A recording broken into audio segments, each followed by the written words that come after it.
Salve, salve, guerreiros e guerreiras! Estamos de volta com o nosso curso de controle de constitucionalidade. Estamos ainda no nosso primeiro módulo, teoria geral do controle de constitucionalidade. Já trabalhamos conceito, pressupostos, modalidades de inconstitucionalidade e agora vamos trabalhar as modalidades do controle, propriamente dito.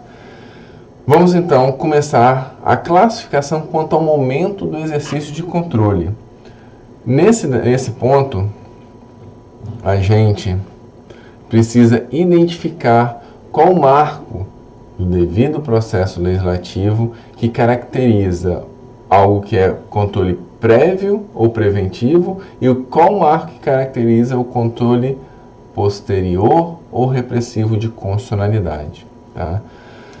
A doutrina e o STF apontam o momento da publicação da lei, o momento da publicação da lei como marco temporal central. Antes disso, nós temos controle prévio ou preventivo.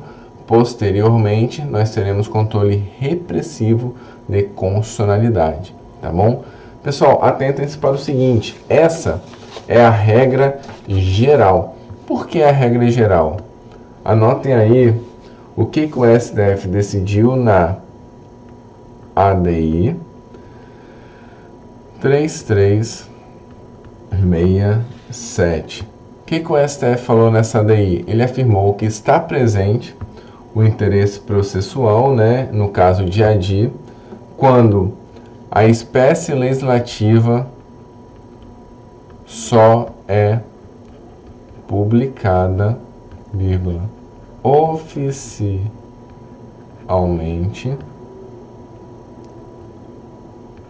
no curso do processo,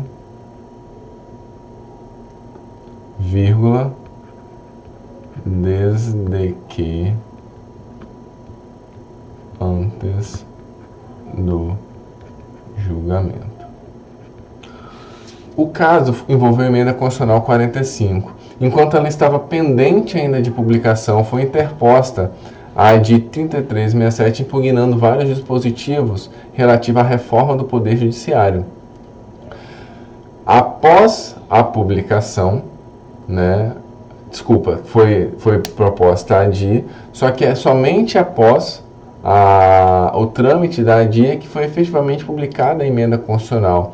E o STF, então, entendeu, nesses casos, que bastava a publicação no curso do processo, desde antes do julgamento, da respectiva emenda constitucional. Só que a doutrina, de forma pacífica, coloca isso como um caso excepcional, ainda assim, um importante precedente sobre o tema, tá bom? Vamos lá. O controle prévio e preventivo, portanto, é aquele que ocorre antes do momento da publicação. E o controle prévio ou preventivo ele pode ser feito pelo Poder Legislativo, pelo Poder Executivo e pelo Poder Judiciário. Tá? Vamos lá então. No âmbito do Poder Legislativo, o meio mais comum é por meio das comissões de Constituição e de Justiça, seja no âmbito do Senado, seja no âmbito da Câmara dos Deputados. As duas casas têm a respectiva Comissão de Constituição e Justiça para análise dos projetos em face da respectiva Constituição, em face da Constituição. Tá? Um outro momento que é apresentado pela doutrina é o momento da votação. A votação em plenário. Sempre que é feita uma votação, conscientemente eles podem decidir pela rejeição de um projeto com base simplesmente na crença da sua inconstitucionalidade. Se assim acontecer e estiver esse cenário caracterizado, uma votação que acontecer, por exemplo, em plenário, ela será hipótese de controle prévio com base na sua inconstitucionalidade. Outro caso que é trabalhado pela doutrina também diz respeito à derrubada do veto. Derrubada do veto. A derrubada do veto, quando o presidente ele veta um projeto de lei, esse veto vai para o parlamento. e o parlamento, então, tenha condições de, mediante normativa constitucional, efetuar a derrubada do veto.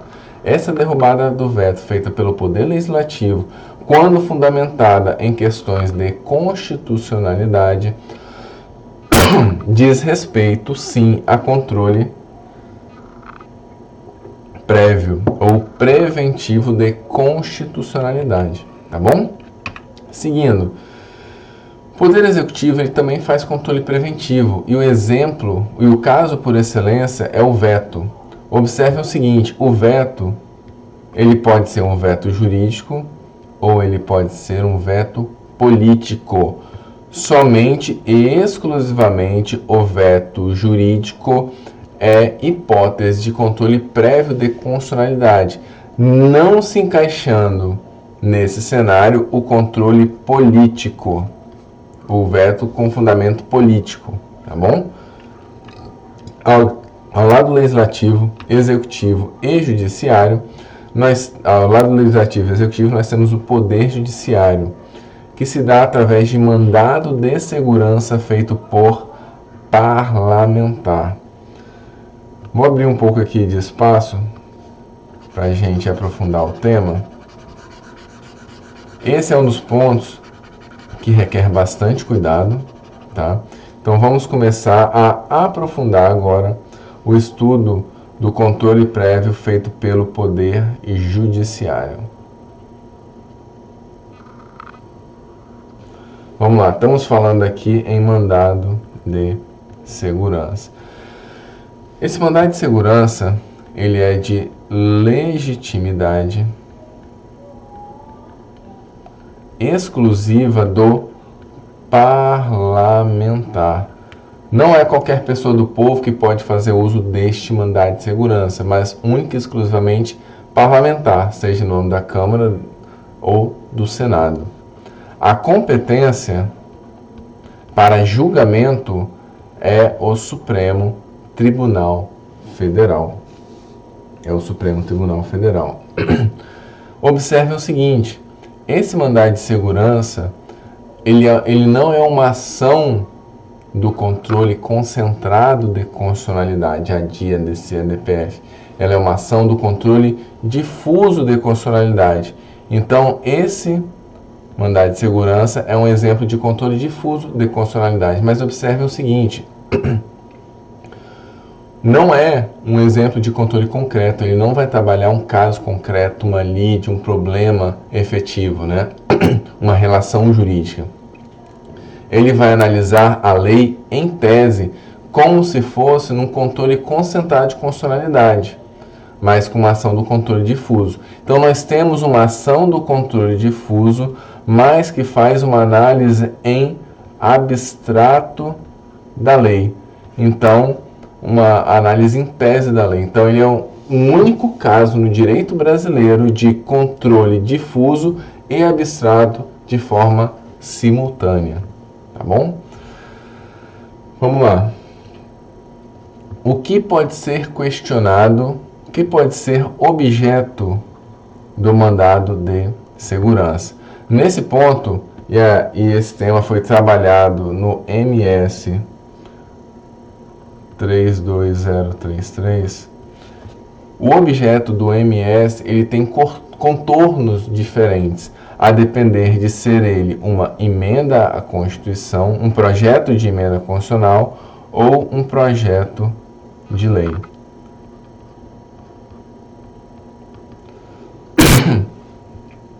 Quem que o STF decidiu nesse MS?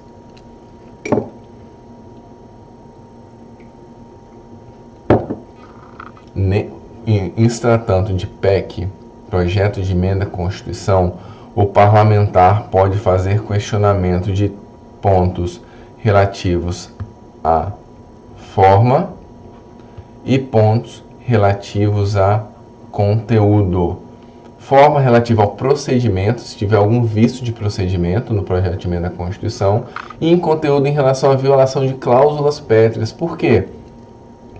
A possibilidade de análise do conteúdo em sede de PEC no âmbito de MS decorre do próprio texto constitucional, artigo 60, parágrafo 4º, que afirma que não será nem objeto, né, de emenda constitucional, projetos tendentes a abolir. Então, você não pode nem deliberar esses assuntos. Exatamente por causa dessa normativa específica para a PEC, que não existe no âmbito da lei, é que nesse MS, tratando de projeto de lei, você somente pode trabalhar forma e não conteúdo. Por quê? Porque o dispositivo do artigo 60, parágrafo 4º é única e exclusivo previsto para emenda constitucional. Então, cuidado com essa diferença. Resumindo, PEC, no âmbito do MS, você pode analisar a forma e conteúdo, já projeto de lei, única e exclusivamente a forma. Tá bom? Seguindo.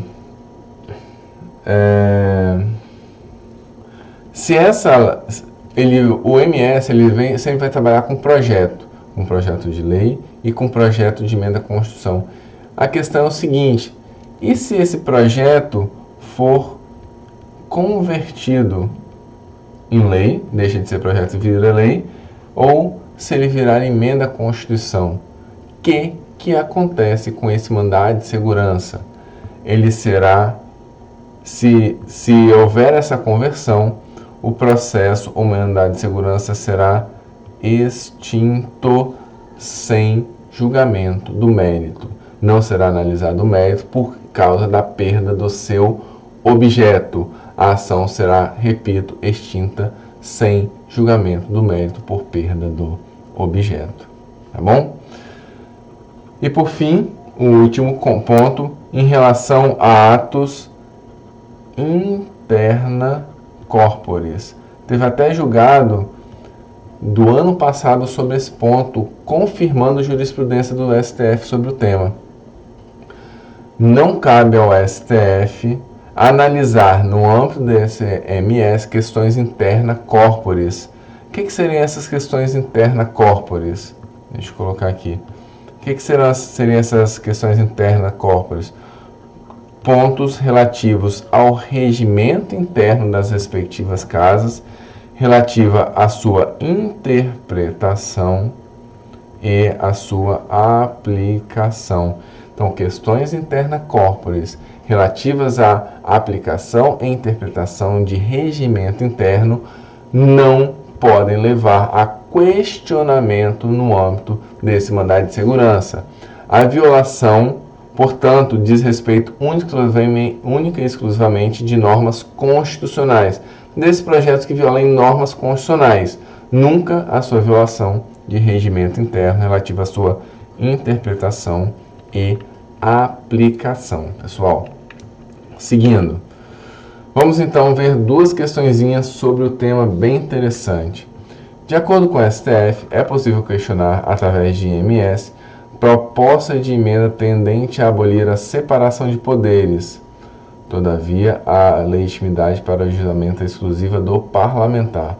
MS pode questionar questões de matéria ou só de forma?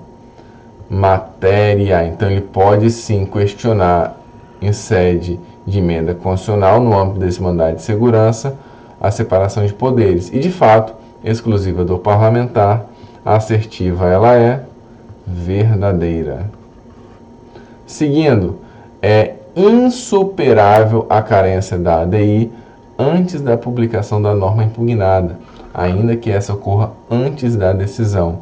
Esse é exatamente aquele caso. A regra geral é o quê? Publicação, mas nós temos um caso, um precedente do STF, em que ele superou essa carência da ADI. E é isso que o CESP perguntou. Até o modo que a questão foi redigida dá a entender esse tema, né? Então, é insuperável? Não, tem como superar. Nós temos um precedente. A questão, portanto, ela é falsa. Seguindo. Após a publicação, nós temos, portanto, o controle repressivo ou posterior, feito igualmente pelos três poderes: poder legislativo, poder executivo e poder judiciário. Primeiro ponto que a gente tem que trabalhar em relação ao poder legislativo é um precedente importantíssimo, que é a de MC 221 do STF. O que o STF consignou nesse precedente? Importante leading case.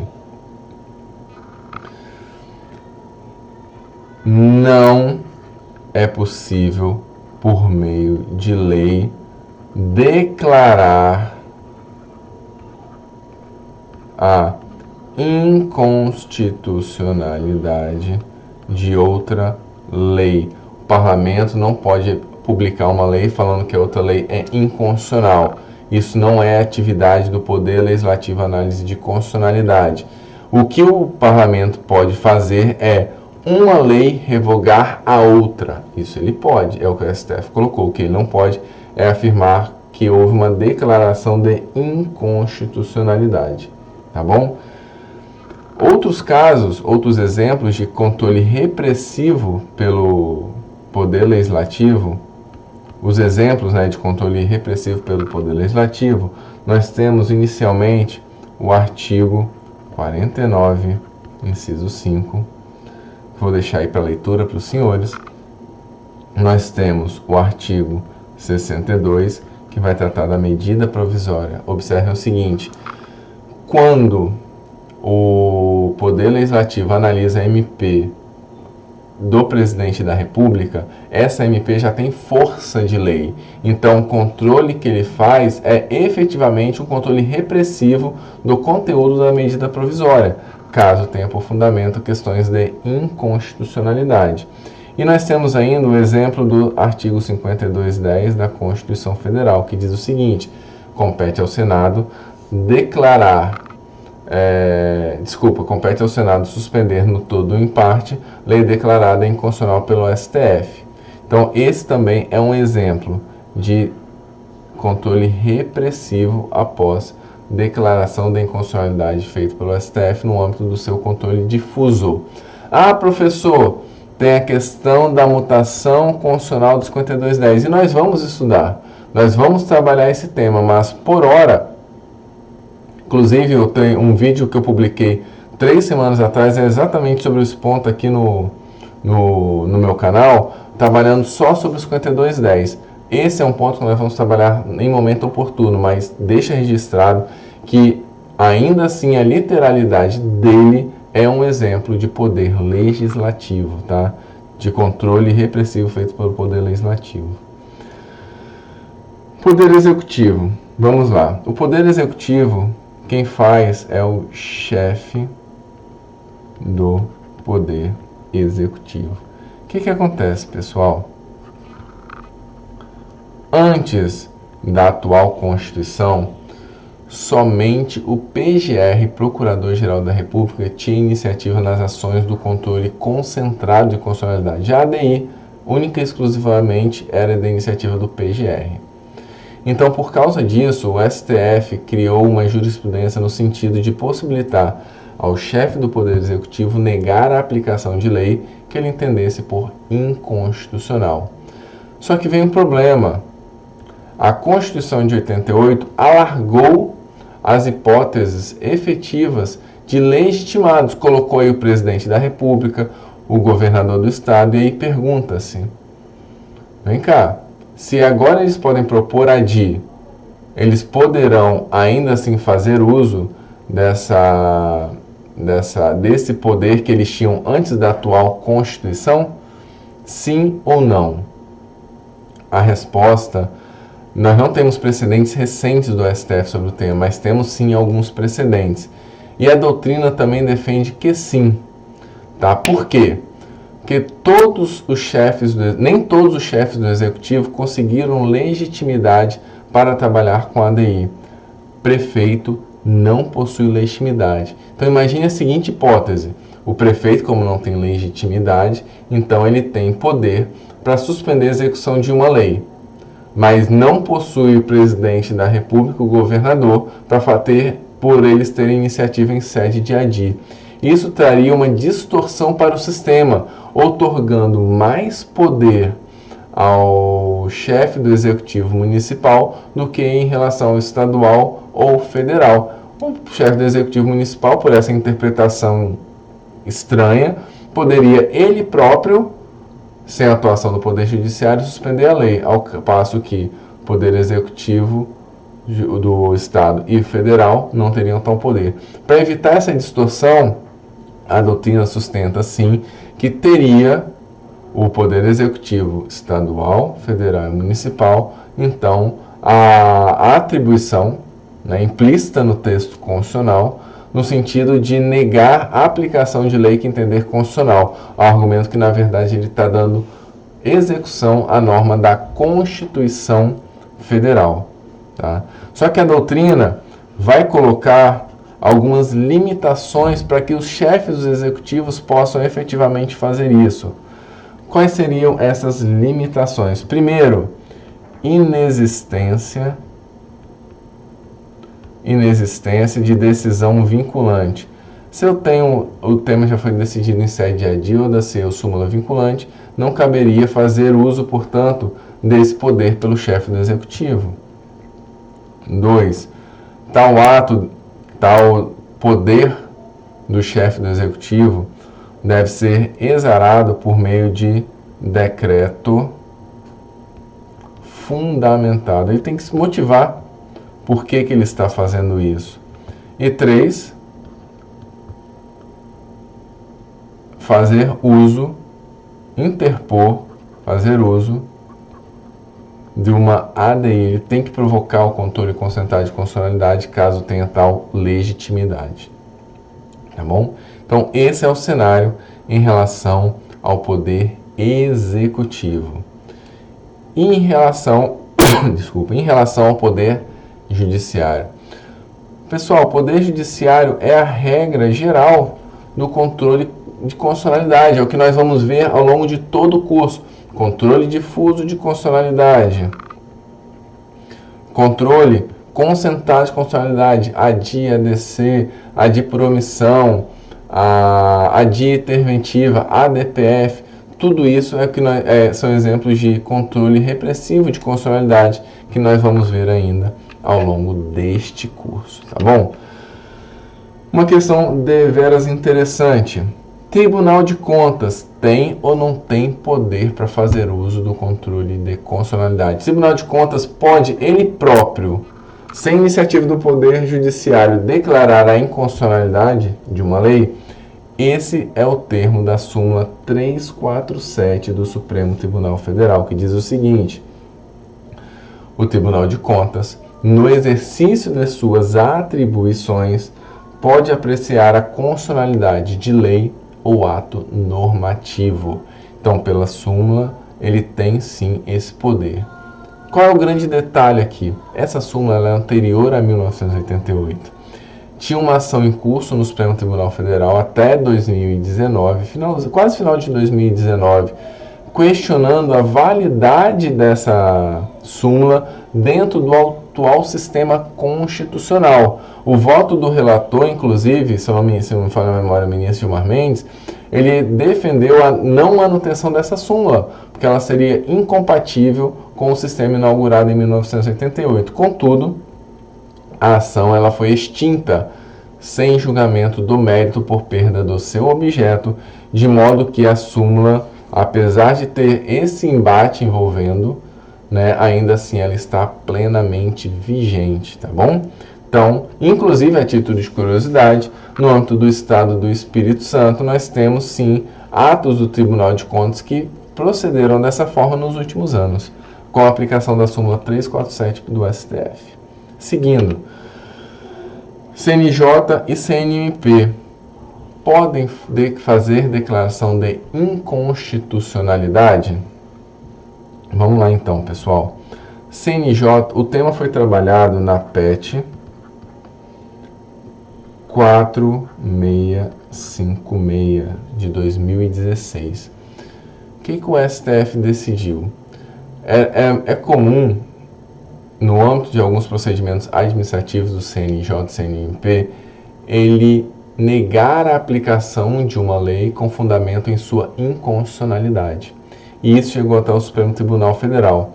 E o STF fez então a seguinte distinção entre negar a aplicação da lei e